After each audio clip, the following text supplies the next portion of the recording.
시편 103편 1절부터 5절입니다.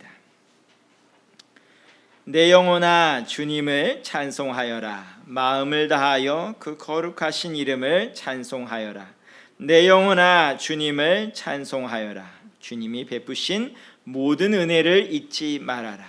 주님은 너의 모든 죄를 용서해 주시는 분, 모든 병을 고쳐 주시는 분, 생명을 파멸해서 속량해 주시는 분, 사랑과 자비로 단장하여 주시는 분, 평생을 좋은 것으로 흡족히 채워주시는 분, 내 젊음을 독수리처럼 늘 새롭게 해주시는 분이시다. 아멘. 오늘 하나님 말씀을 보면 여러분들이 시편 한 90편 중반부터 한 95편 정도부터는 본격적으로 하나님을 찬양하는 시편들이 이어집니다. 찬양하라 내 영혼아부터 시작 하나님을 찬양하는 그런 시편들이 이어지는데, 그 중에서 가장 유명한 것 중에 하나가 바로 이 시편 103편입니다.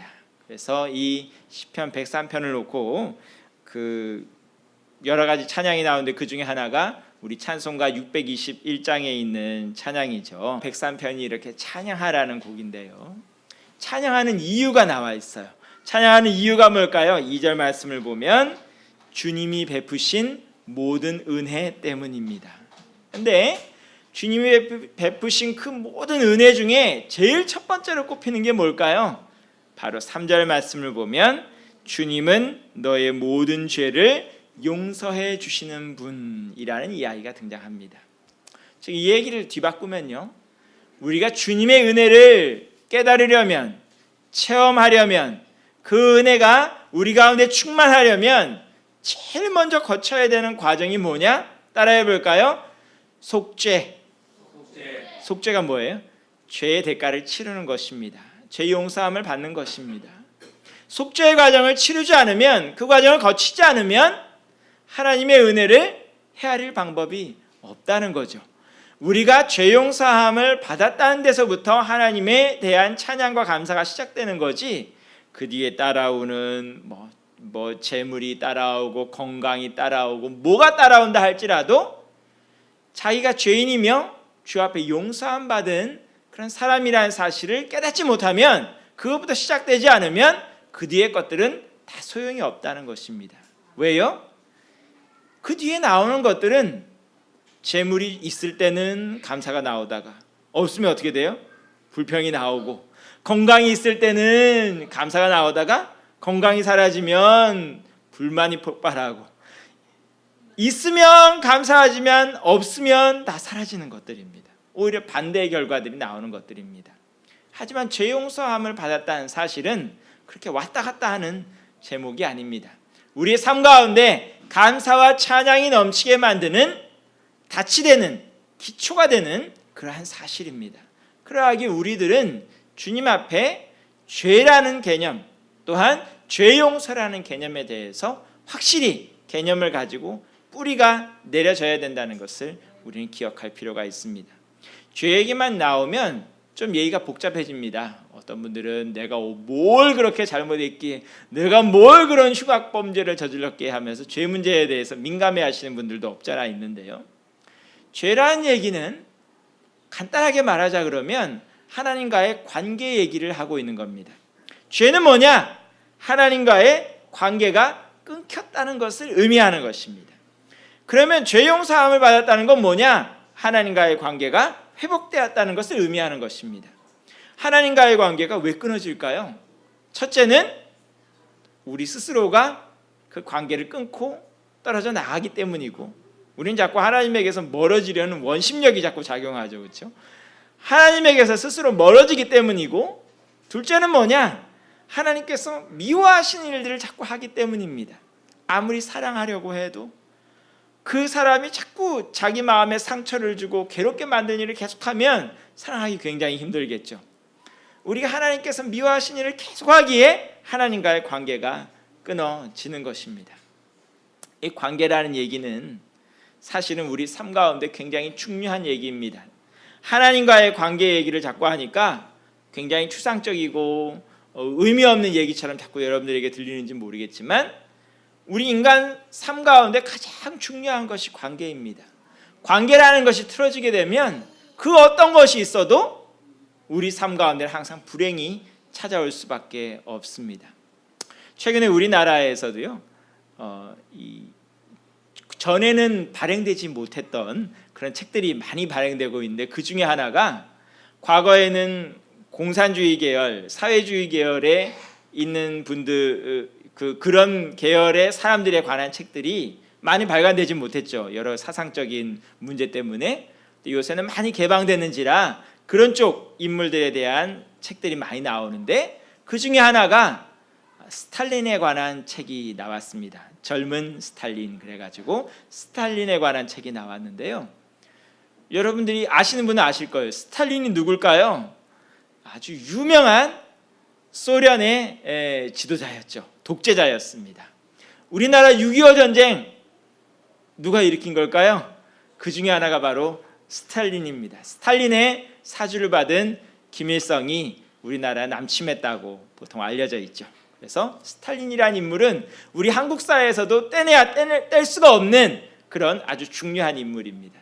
그런데요, 굉장히 재밌는 거는요, 이 스탈린이 원래는 뭐가 되려던 사람이었을까요? 혹시 아시는 분 있나요? 그렇죠. 신부가 되려던 사람이었어요. 성직자가 되려던 사람이었어요. 그런데 이 사람이 갑자기 돌변해가지고 수만 명을, 헤아릴 수도 없는 사람을 죽이고 피해 숙청을 감행하면서 전 세계에 손꼽을 만한 독재자로 남는 사람이 되었습니다. 대체 그 삶 가운데 무슨 일이 생겼길래 성직자가 되려던 사람이 갑자기 그런 피해 숙청을 감행하는, 수많은 사람들을 죽이고 수많은 사람들을 그야말로 난민이 되게 만드는 그런 독재자가 되게 만들었을까요? 그 젊은 스탈린이라는 그 책을 읽어보면 스탈린이 삶 가운데 많은 상처들을 받았다는 것을 보게 됩니다.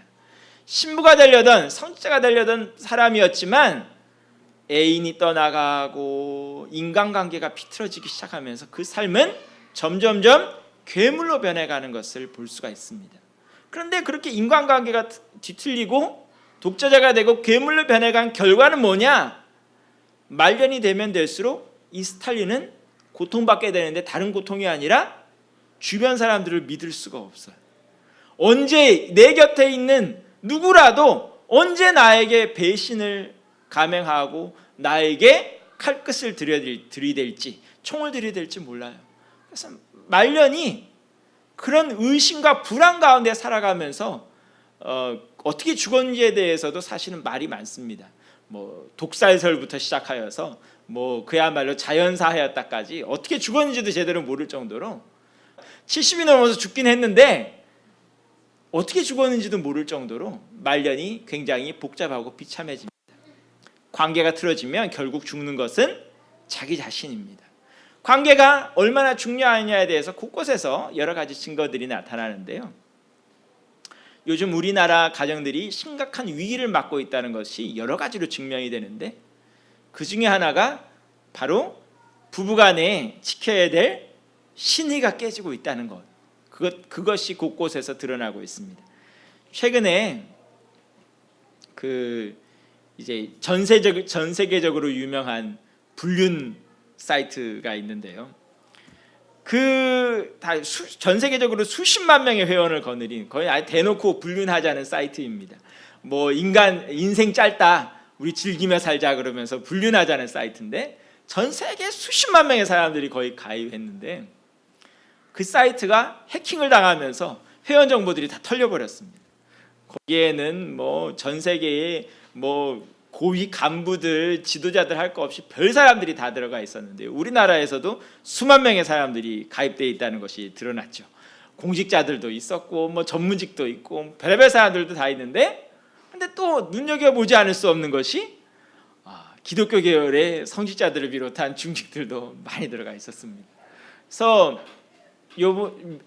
며칠 전에 나온 뉴스가 이번 주일을 기점으로 수백 명의 교회 중직들이 사임할 것이라는 그런 보도도 나왔습니다. 거의 회원 정보가 털리는 바람에.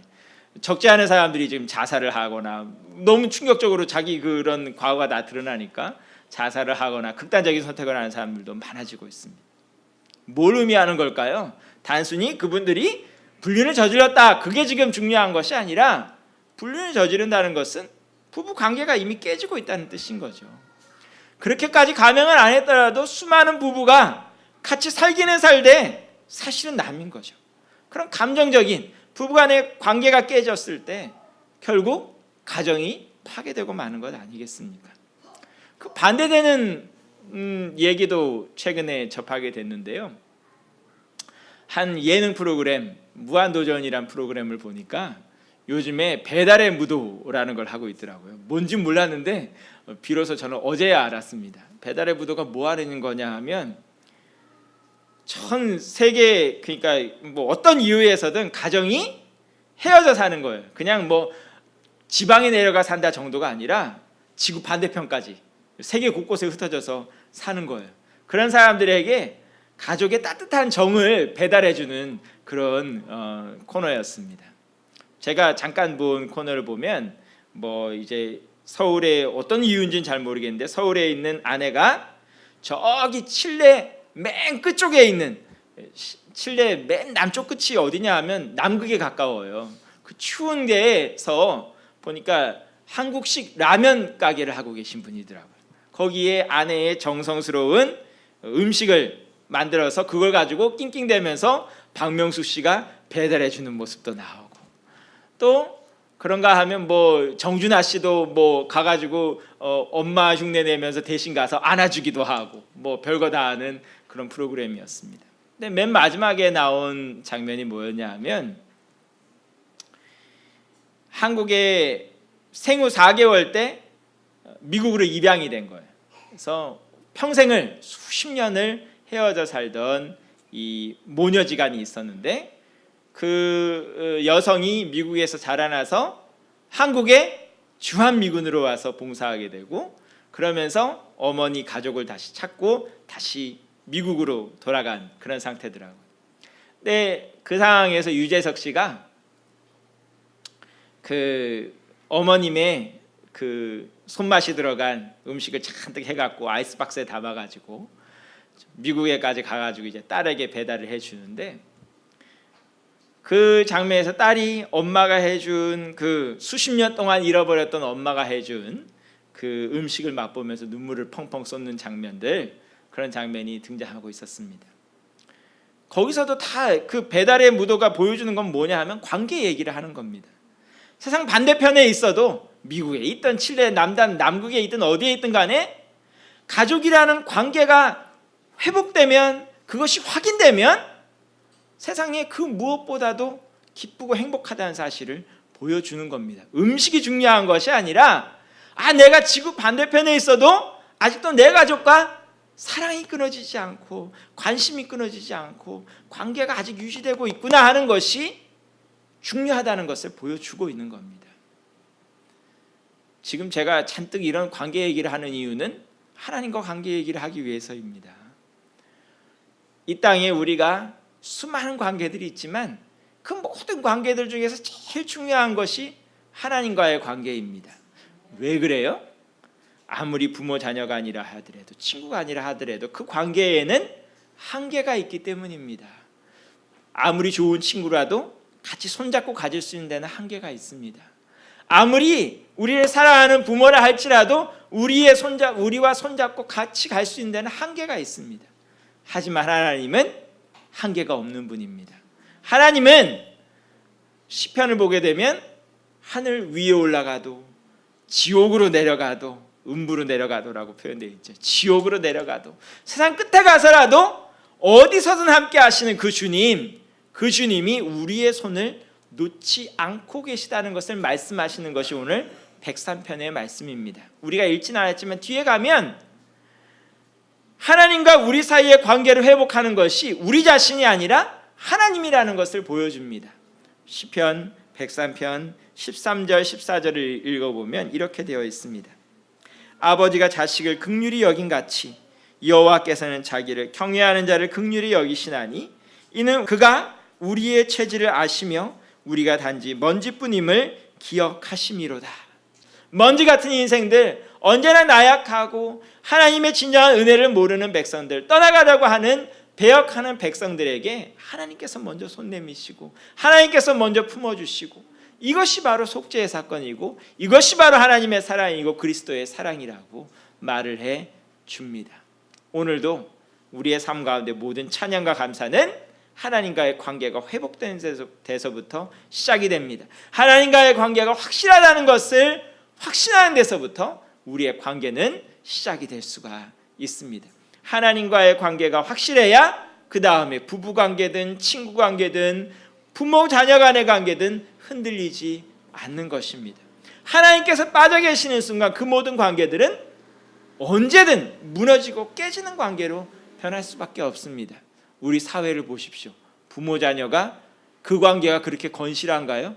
돈이란 얘기만 들어가면 언제든 깨질 수 있는 관계, 언제든 흔들릴 수 있는 관계가 바로 그런 관계 아닙니까? 하나님께서 어떤 분이라고요? 여러분의 죄를 용서해 주시는 분. 다른 말로 바꾸면 여러분의 손을 결코 놓지 아니하시는 분. 어떠한 상황에 있더라도, 어떤 어려움에 있더라도, 어떠한 난관에 부딪혀 있더라도 여러분의 손을 놓지 아니하시며 끝까지 함께 하시는 분, 그분이 누구라고요? 바로 우리 하나님이라는 것 오늘 시편은 말씀해주고 있습니다. 여러분 뒤에 현수막 보이시지만 이번 현수막에는 다른 말이 아무것도 들어가 있지 않아요. 그냥 과일 바구니만 놓여 있어요. 뭐 하는 건지 그냥 시각적으로 이해하시라고. 뭐 하는 계절이에요? 추수감사절 계절입니다. 주 앞에 감사의 시작은 뭐라고요? 우리가 주와 관계가 회복되었다는 데서부터 시작이 됩니다. 우리의 감사가 돈이 있다는 것, 재물이 있고 권력이 있고 명예가 있다는 데서부터가 아니라 우리의 감사가 하나님과의 관계가 회복되었다는 데서부터 시작된다는 것 반드시 기억하면서 이 감사의 기간, 주님 앞에 진정한 찬양과 감사가 넘쳐나는 기간이 될 수 있기를 간절히 축원합니다. 기도하겠습니다.